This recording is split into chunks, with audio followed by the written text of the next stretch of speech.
तो दोस्तों, इस समय भारत की आवश्यकता को पूरा करने के लिए एक ऐसा देश आगे आया है जिसने भारत को पहले ही गारंटी दे दी है कि हम भारत की सारी मदद करेंगे, भारत को सारी तकनीक देंगे, साथ में भारत के साथ किसी भी प्रकार की ब्लैकमेलिंग भी नहीं करेंगे, बल्कि बशर्ते बात यह है कि भारत हमें अपना अच्छा दोस्त बना ले। दरअसल आप सभी को बता दूं कि पिछले साल हमारी भारतीय नौसेना की एक प्रोजेक्ट P-75I के ऊपर काफी ज्यादा चर्चा हो रही थी, क्योंकि इस प्रोजेक्ट के तहत भारत करीब $5.5 बिलियन की कीमत में 6 डीजल इलेक्ट्रिक सबमरीन लेने वाला था। अब भारत के लिए यह सबमरीन रशिया और फ्रांस की तरफ से आने वाली थी, परंतु भारत ने यह कहा कि जब हम इन सबमरीनों को इतनी महंगी कीमत के अंदर ले ही रहे हैं तो हमें AIP यानी एयर इंडिपेंडेंट प्रपल्शन सिस्टम की तकनीक चाहिए, और यह तकनीक ऐसी तकनीक है जिससे डीजल इलेक्ट्रिक सबमरीन एक हफ्ते की बजाय महीनों तक पानी के अंदर रह सकती है।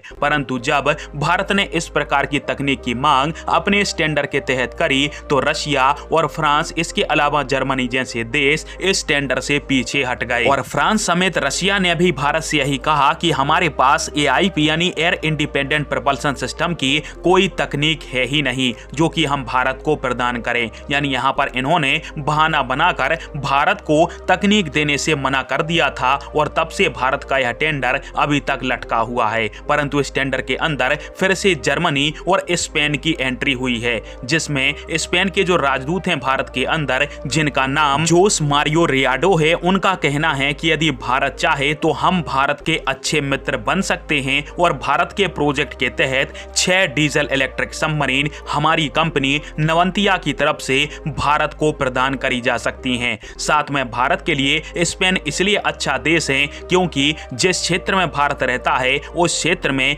स्पेन के किसी भी देश के साथ कोई साझा हित नहीं है, जिसके कारण से केवल भारत ही हमारा अच्छा मित्र बनेगा। यानी कल को भारत के दुश्मन देशों को हथियार बेचने जैसे काम करके भारत की ब्लैकमेलिंग करने से स्पेन अभी ही भारत को गारंटी दे रहा है कि स्पेन भारत के साथ ऐसा नहीं करेगा। पर आप सभी को क्या लगता है, और क्या भारत को इस शर्त के ऊपर स्पेन के साथ यह डील करनी चाहिए या फिर नहीं? कमेंट बॉक्स में फिर आप दीजिएगा। वीडियो देखने के लिए धन्यवाद। जय हिंद, वंदे मातरम।